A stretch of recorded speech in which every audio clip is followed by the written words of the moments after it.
for 4 years in a row now.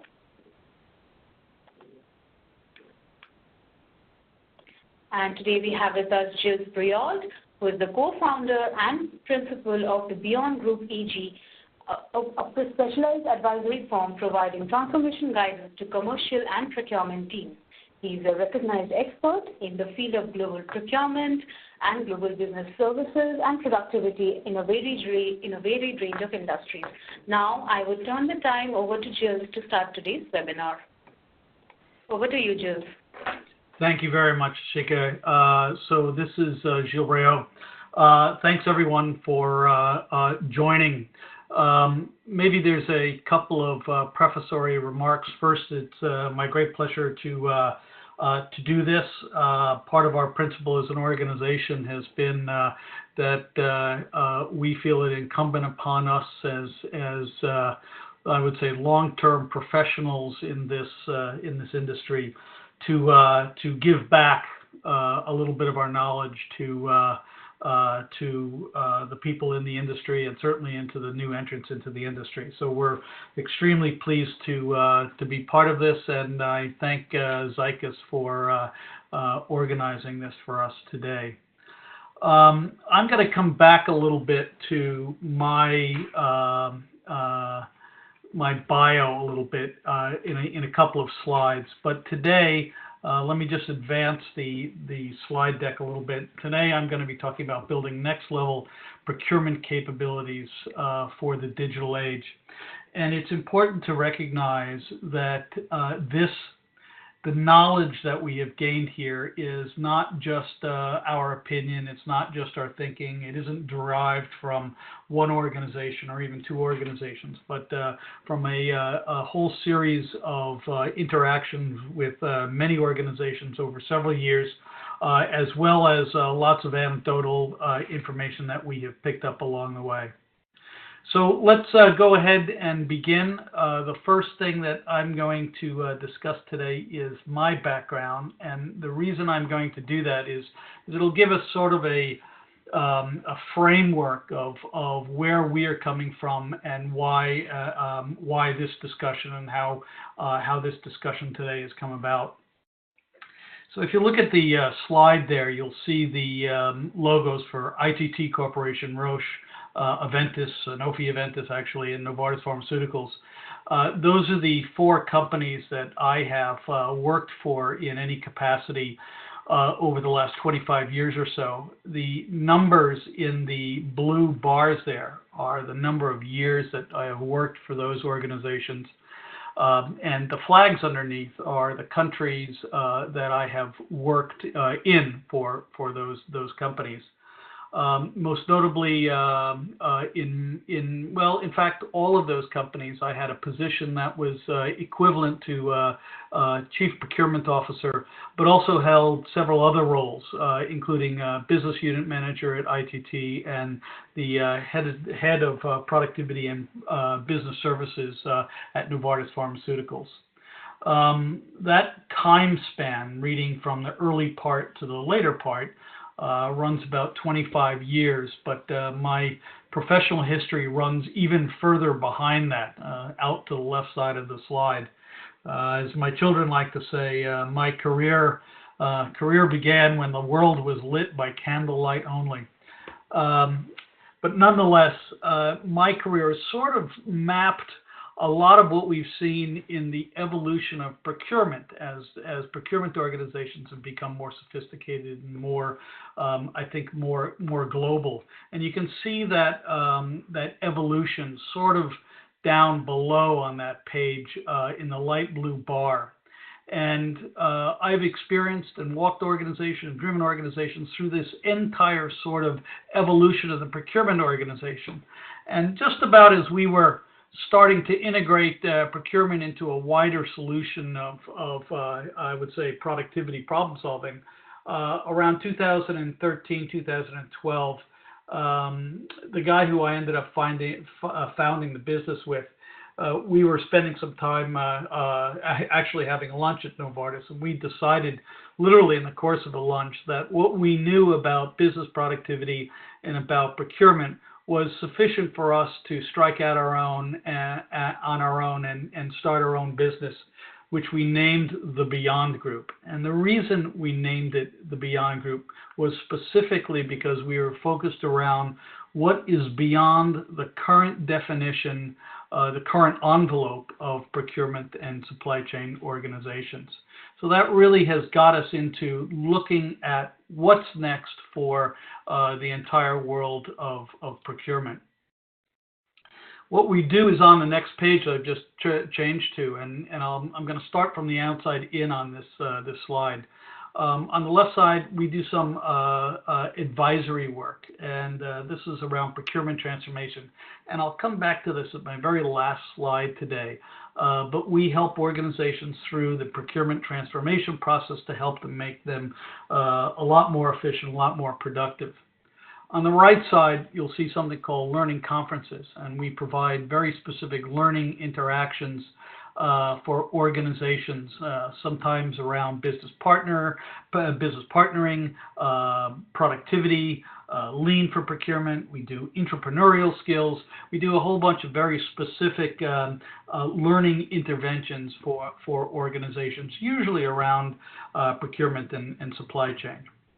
But it's really the middle portion that I wanted to speak about, and that's the think tanks, and that's really what brings me to the conversation today, and that is since 2013, we have done something we call think tanks, and that really is an environment where we bring up about a dozen companies together, typically senior procurement people from those organizations, CPOs or very close to that level of CPO.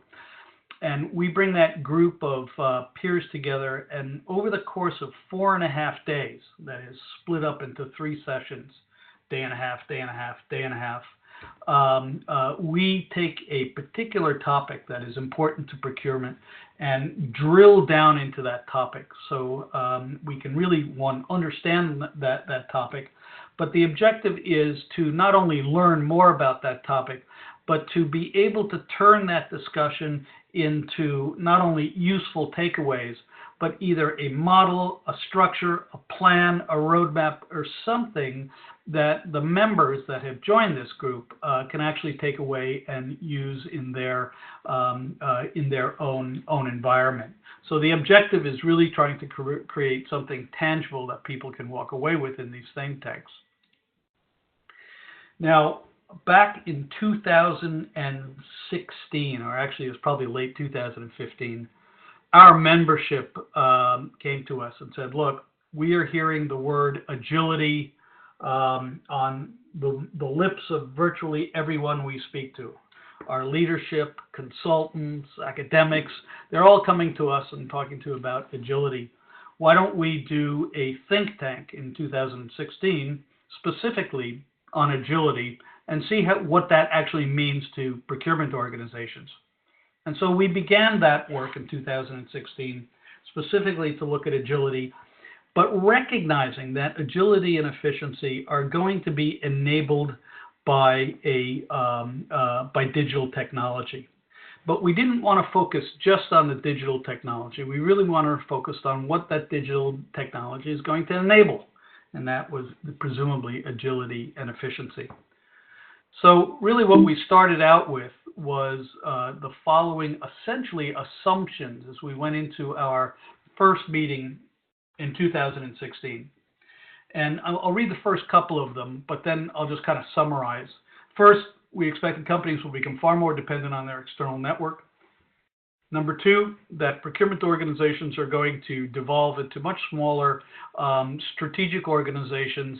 And typically what we are seeing is that organizations are in fact creating small strategic procurement organizations, and the rest of the organization, the more operative part of the organization, is going off in another direction, often to become part of a business services organization.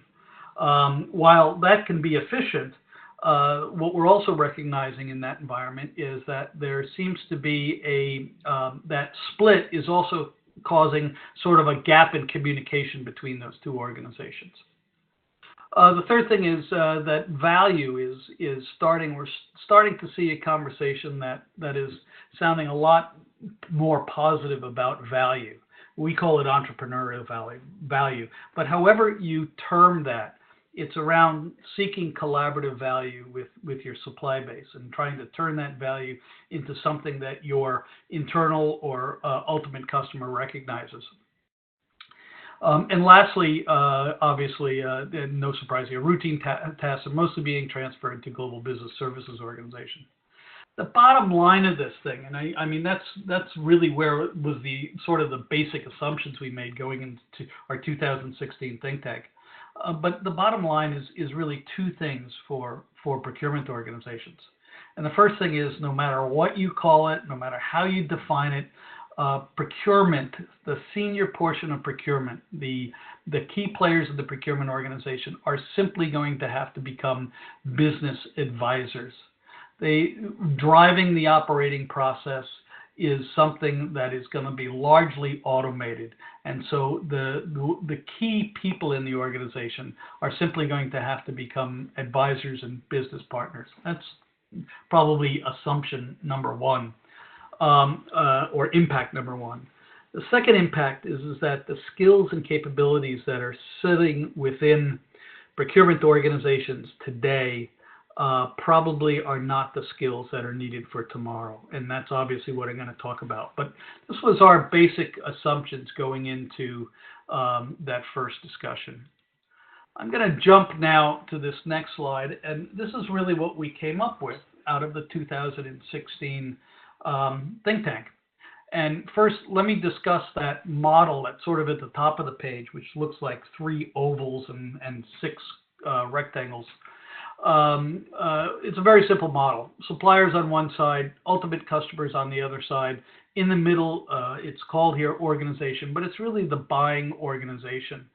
And the role of the buying organization, the role of the procurement organization is, one, to really try to understand the needs of the internal or ultimate customer, translate those effectively into a supply base, do something we call seek and share, and ultimately return that benefit back to the internal or external customer in a way that's clear and recognizable as value achieved.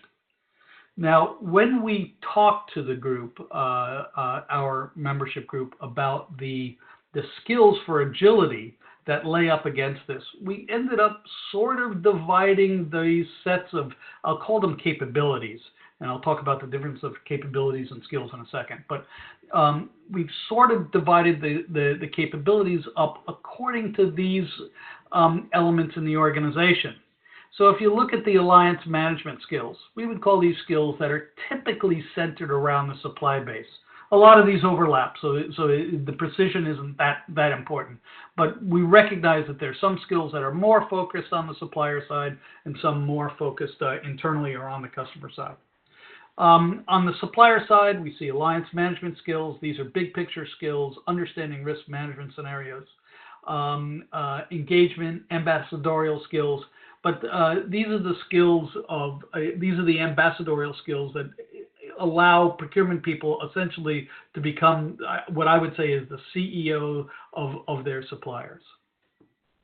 On the right side, there's that group of skills that are related more, I would say, on the customer side. And the first thing is being aligned and a proper structure that not only fits your organization, but serves your customer. It's about entrepreneurial skill, that you and your organization know how to react without direction. There's something we call the game changer skill, or the game changer capability, and that's a very specific set of skills. And in fact, we use something called the Game Changer Index. And if you're interested on that, feel free to contact me or the Zycus team, and they can refer you back to me. Anyway, the Game Changer set of skills is really the set of skills that help you diagnose how you and your team like to contribute to organizational success. And there's lots of issues around that, and I won't go into the detail, but if you're interested, I'm glad to talk later about it.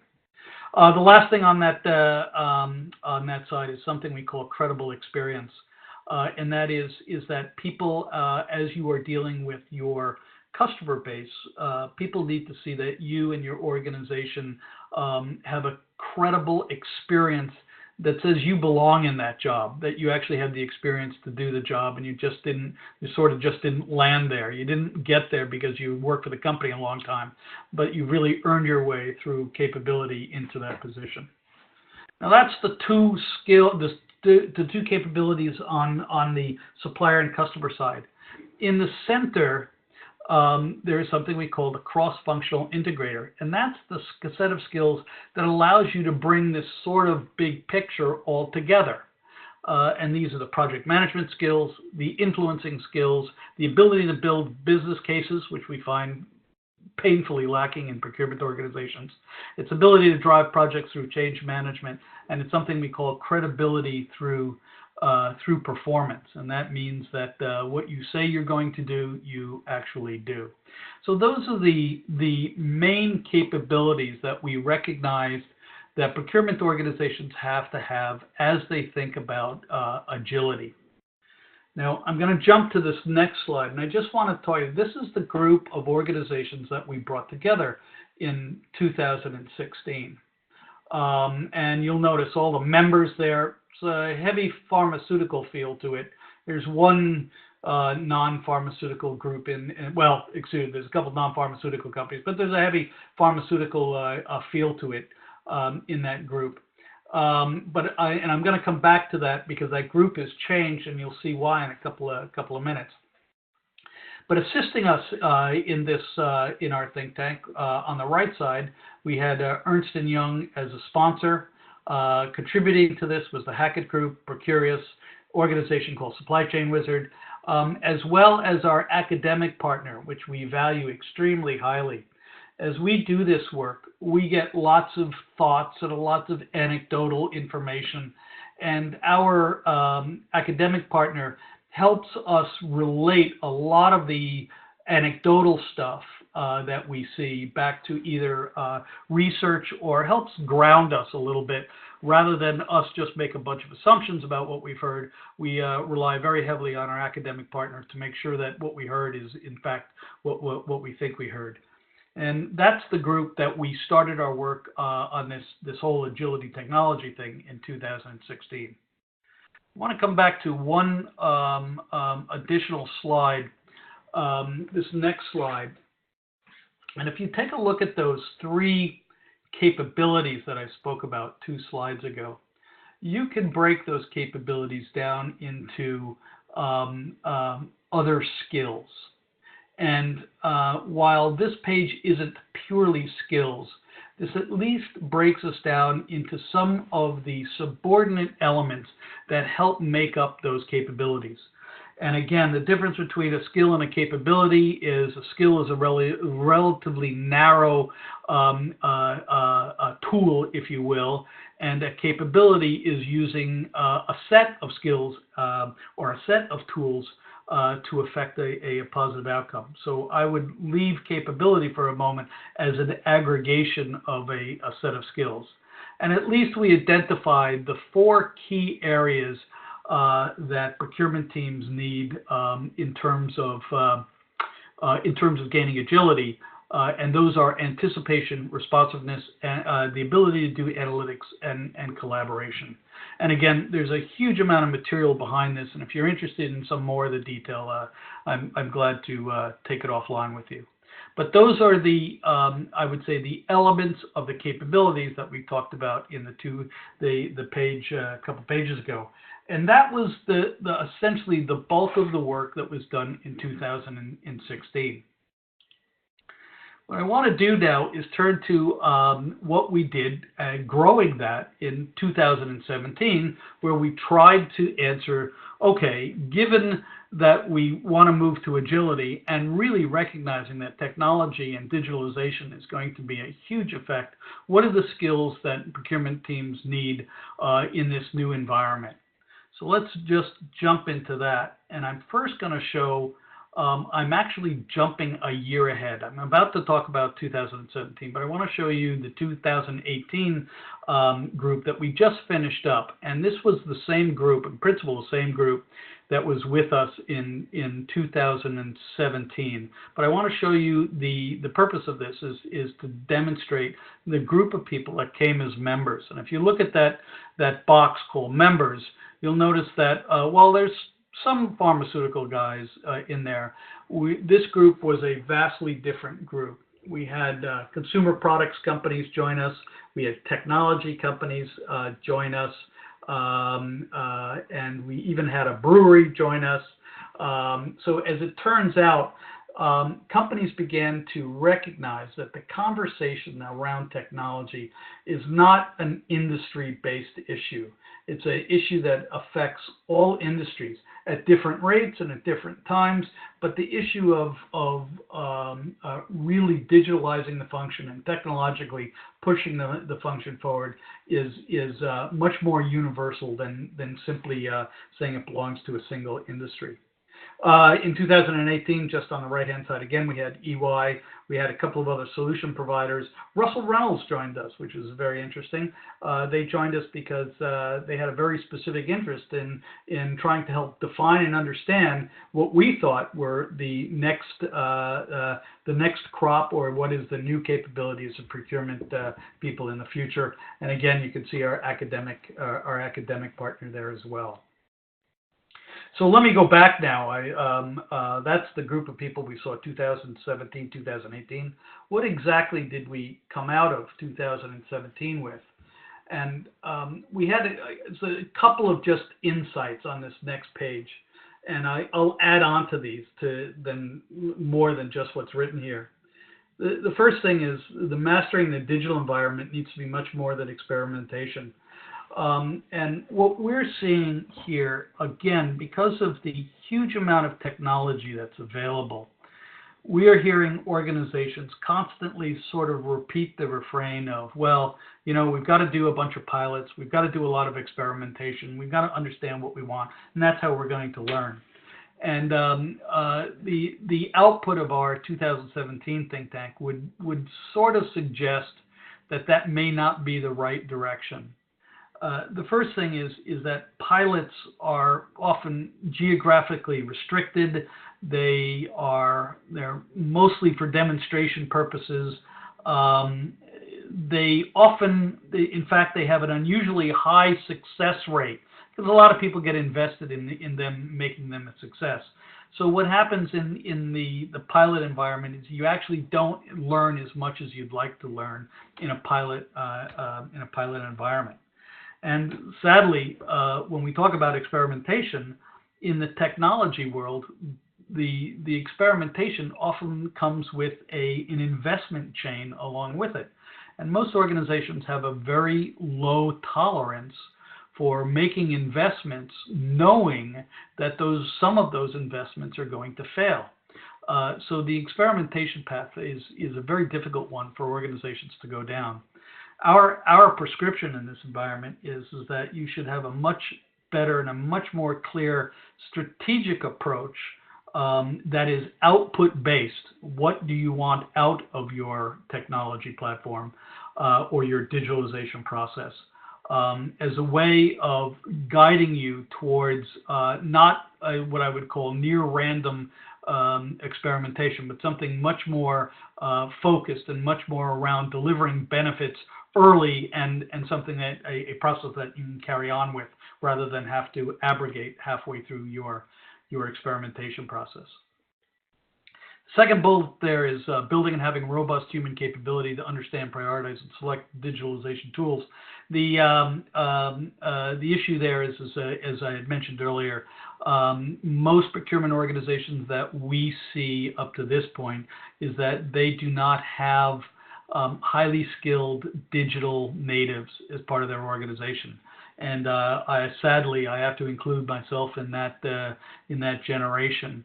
The fact of the matter is that their skills and knowledge and almost a a belief about how you're going to operate going forward that is missing in part of procurement organizations.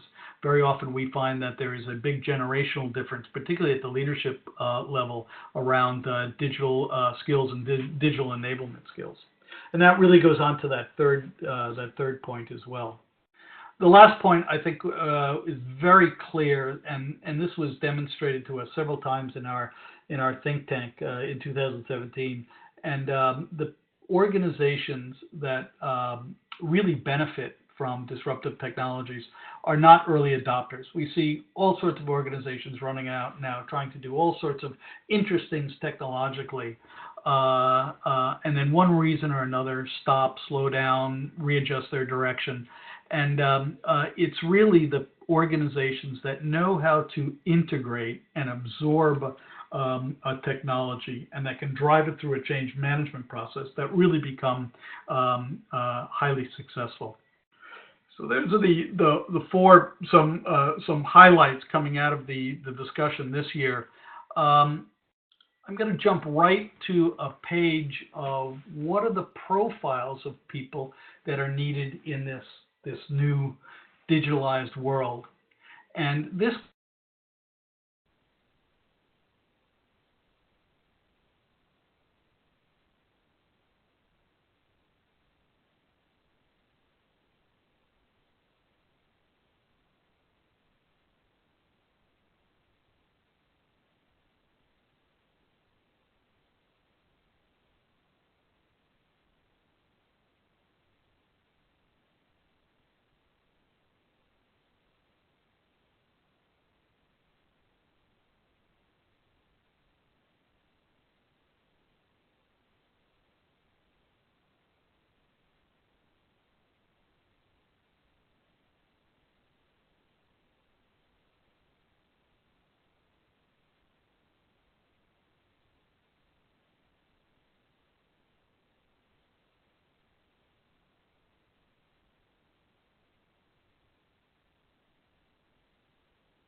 the team has been resolved. I'm not sure where. Yes. Ashika, where did that cut off? So, Giles, I think you can just start off this slide once more. You can just start from the beginning.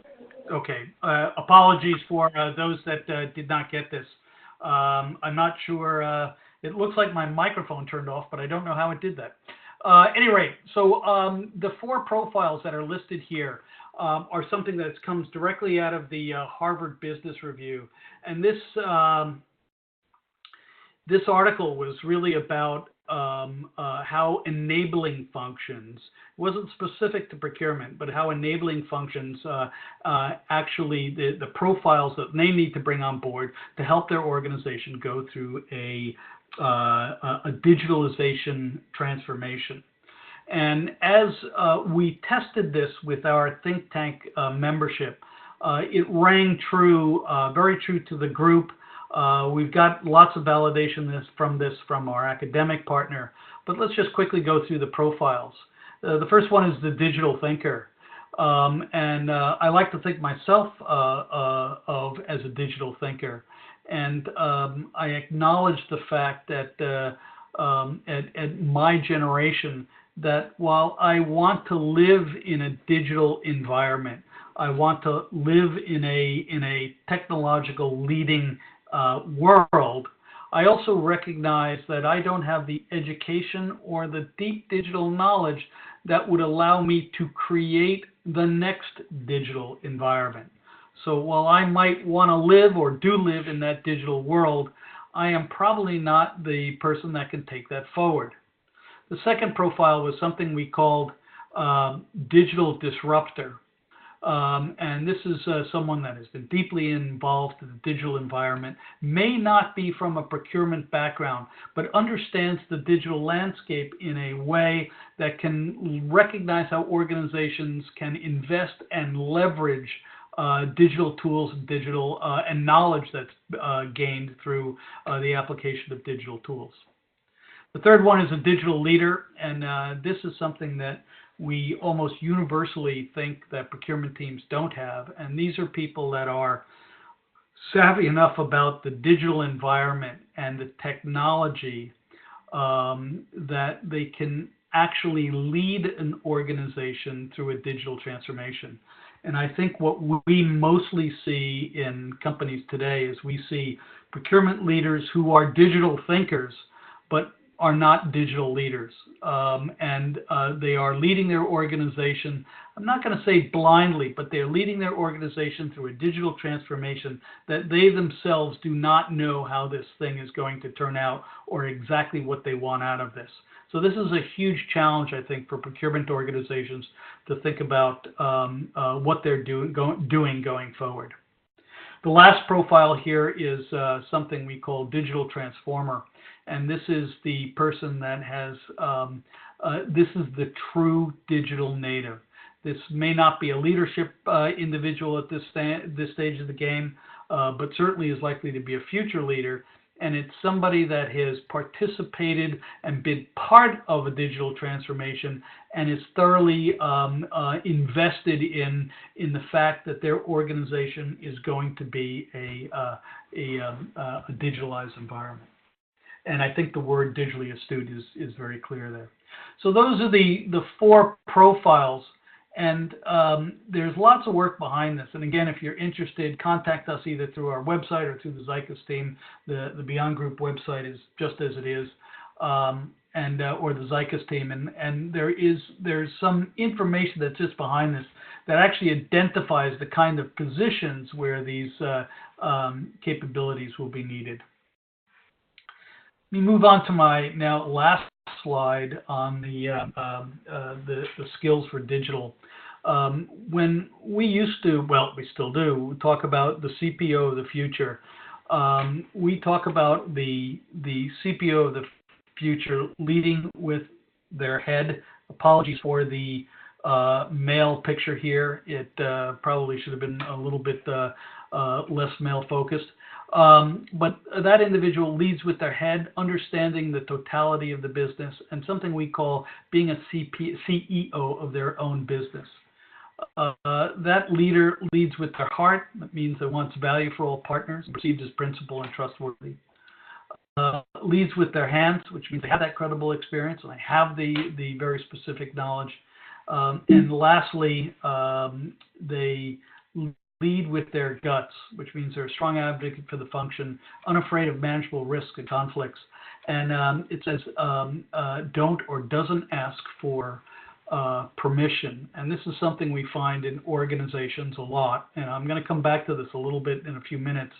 But this is about building your organization in front of being mandated to do something. And this is about building the capability within your team before you actually have the ability to execute against that. And it takes a little future, understanding what the future might be, but it also allows you to move your whole organization ahead to be ready for the near future. When you sort of add digitalization to this, it's making sure that your organization is aligned with your company digital strategy. You'd be surprised how many times that doesn't work. It's about, or isn't anticipated. It's about providing your stakeholders and your users with a vastly improved experience. It's about driving operational efficiency, and the reason you want to drive operational efficiency is for not only do you want to get the operative activity process working effectively, but you want better insights from that operative activity so you can make better decisions. And somehow, as the picture shows there, you turn yourself into the Incredible Hulk of procurement. I want to touch on two more things. And again, I had anticipated that my speech would go about 35, 40 minutes. I want to talk about defining and deploying the digital roadmap. And let me just give you, and this is some of the work that we have done this year in 2018. And I'll just touch on it for you so you can see where this thing is going, because we're going to actually carry on this conversation in next year. But the most important thing is once reality sets in, and once sort of you get beyond the hype of digitalization, once, as one writer put it, once you get beyond marveling at what digitalization will bring you, you end up in what's called a post-digitalized world. And while digitalization is going to be, fundamentally changing our function, the path towards that enabled future is going to proceed along some pretty well-known, pretty well-trod paths. And if you look at that next group of bullets, those 3 bullets under that title, it's just 3 primary objectives. If you look at those and take a look and say, transformation is taking place at the lowest levels. Well, it's the purchase to pay process. And that second bullet says the source to contract process. And the third bullet says the supplier management or the SRM process. Those 3 processes are the processes that are very likely going to benefit from a digitalized or digitalization first. And if you spin the clock back 10, 15, or even 20 years, these are the same discussions that we were having back then. We were talking about automating these processes 10 or 15 years ago. And we are still talking about these processes today as the process of digitalizing these processes. So the well-trod path is that we are still bringing our wonderful new world of digitalization to some relatively old processes that still need significant fixing. If we go to the next page, what we did in this 2018 think tank is we mapped out a roadmap for organizations to take when they think about their digitalization process. And there's a lot of material, again, lots of material underneath this thing. If we're smart, we'll write a book about this. But the fact of the matter is that there's individual steps. There is so much technology out there now. What we find is organizations are literally stymied. They're held up in their decision process. Do I invest in legacy systems? Do I invest in new state-of-the-art stuff? Do I invest in technologies I've never even had? We had a conversation with a company very recently that asked us to help evaluate whether they should go for a plain language interface for their procurement system. And the first question that we always ask, which is really embodied in that very first step on this roadmap, is, well, what is your digital strategy? Do you have a digital strategy that says or has identified the need for a plain language interface, voice interface for your system? And if you can't look to a strategy that tells you that, then you're probably looking at technology you may not need. So the first thing that companies really need to do is really align with the company digital plan. And again, I can't tell you how many times we've seen that is procurement will have a different plan than the digital plan for the organization. And either one is ahead of the other or the other is behind. Whatever it is they're mismatched. So the first thing is about aligning that. Then the second step is really trying to understand what procurement will look like in a post-digitalized environment. Mapping out what the changes in those future roles will be, and then building the competencies. And this goes directly back to that notion of don't ask for permission. Mandate, our philosophy is mandate follows capability. Organizations do not get a mandate or a request or an approval to do something unless they have already demonstrated that they have the competency to do it.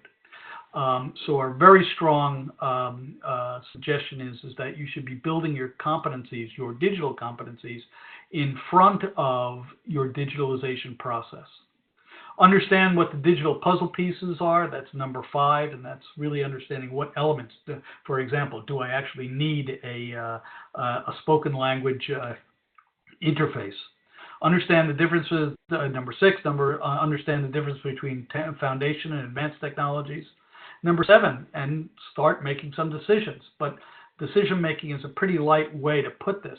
Decision making in the technological world is investment. It's about building an investment plan that you can actually actualize over years.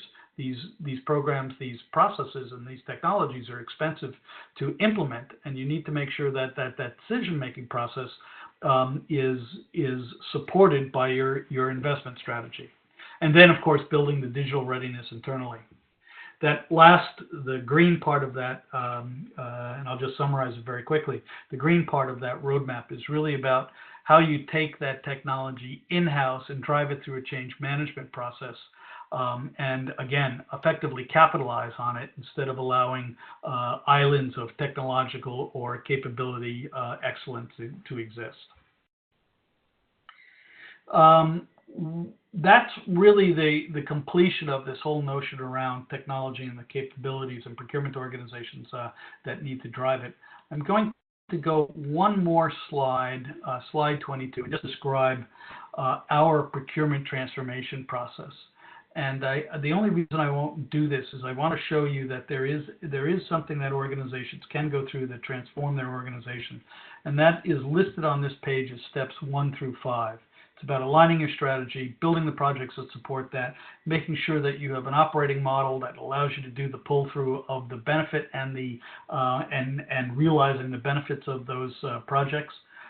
Setting an organizational drumbeat to make sure that you can cascade these projects when, where, and how you need to, and ultimately not only effectively report them, but communicate with your stakeholders. This is the business partnering piece of that project.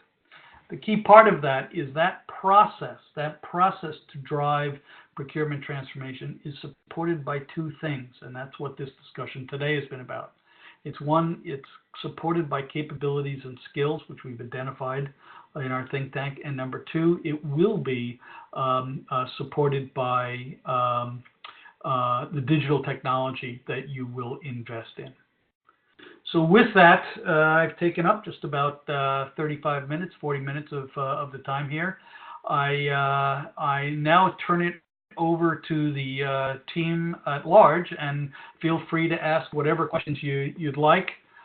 This last slide is something that Bill Gates said, and it's true. We always overestimate things that will occur in the next couple of years and underestimate the things that have occurred in the next 10 years. So again, the way we look at this is these changes are coming. They're probably not going to be as fast as we think they are, but they will be significant over time. So with that, I open it up to questions. If there are any, feel free to ask, or if you want afterwards, you can ask them to the Zycus team after the fact. So I'll wait here for a couple of minutes for any questions. Ashika, have you gotten any questions so far that you may want to? Well, I have one question with me. I'll just read it out aloud for everybody to kind of have access to it. Just give me 1 minute. Yeah. So, Jill, the first question is, in summary, can you encapsulate the 3 most important things that you have learned from your think tanks from companies that are just beginning their digitalization journey? Well, okay, that's a big question. There's probably 10 things I could name, but let me see if I can sort of pick out three things that we have learned along the process around companies doing their digitalization process. The first one is to be very frank, most organizations are underprepared to manage a full-on digitalization technological evolution. Most organizations are excited to do it, but they are underprepared. What that means is the second thing, and that is without the requisite skills in place. We've discussed that a lot today, but without the requisite technological skills in place, without the requisite digital skills in place, where does that put procurement? And I think this is a question for all of our procurement leaders out there. What it does is it puts procurement in a follower position. If you can't lead it, then you're automatically a follower. And what we see is organizations end up essentially adopting what they're told to adopt. The finance organization will say, look, I need a perfect RTP process, so you will use this system. Now, that may or may not be the system as procurement people we'd like to see. We might want to see different kinds of insights, different kinds of data, different kinds of trends over time that system isn't going to create for us because it has been appropriated, co-opted by the finance organizations who have a different set of desires for that system. So that lack of skills puts procurement in a follower position. The last thing I would say, and it's related to that, is we're not recognizing the fact that operative systems provide something to us. And that is why procurement people, procurement organizations, procurement leaders need to stay in the discussion around operative systems. And a few years ago, I think we would have said something a little bit different. We would have said that procurement leadership should try not to distance themselves from the operative system, but make it so operational that you never have to talk about purchasing if you're a procurement leader. We are a little bit different on that nowadays. And where we want to see procurement organizations still vitally involved in the discussion is around understanding what insights are driven out of your operative systems, and so you get those insights, and therefore you are part of the investment planning process for systems. You see a couple of good questions come up. First, thank you for the great presentation. Which companies are leading the digitalization space? It would be almost too easy to answer this, and you can guess them. But I will tell you a couple of things that we've been asked this question a lot. Give me the company that is the paragon of digitalization, and I'm going to go talk to those persons, and I'm going to learn all about them. I will tell you right now, there are no such ones. We have done this. There are islands of knowledge. Individual companies have done bright things. What we find is that some of the consumer products companies have done some very, very bright things. And I'd look to the consumer products organization as maybe as leading in a few pieces. But I will tell you, there are very few companies that have put all of these, in fact, none that we know of, that have put all of the digitalization pieces together. The next question is, for an organization with a presence in over 60 countries, do you centralize digital transformation? How do you manage digital capabilities gap among local procurement departments? This was one of the, it's a great question. This is one of the big debates we had in the think tank this year. The question is do I need to centralize my digitalized processes, or can I keep them decentralized? And again, I think the answer that we came up with, and the general feeling of the group, because there was lots of divisions and no absolute clear focus on this. But the group came down on one side, and it basically said, if you have not already done a global business services, then the only thing you need to centralize is the method, the process. You actually don't need to physically or centralize the function or the activity. You just have to centralize or at least guide the harmonized process. And you don't need, the need for a centralized function is sort of an old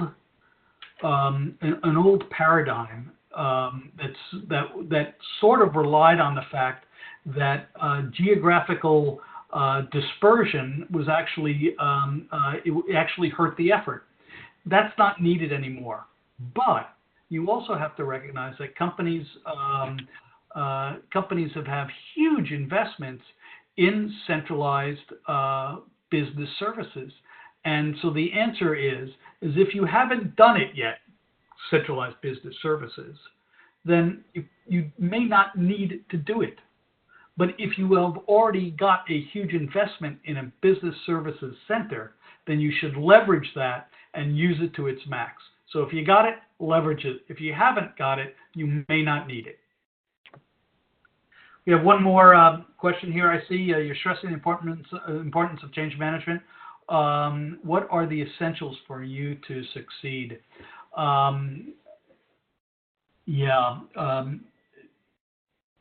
It's a hard question in some ways because there's so many elements of change management.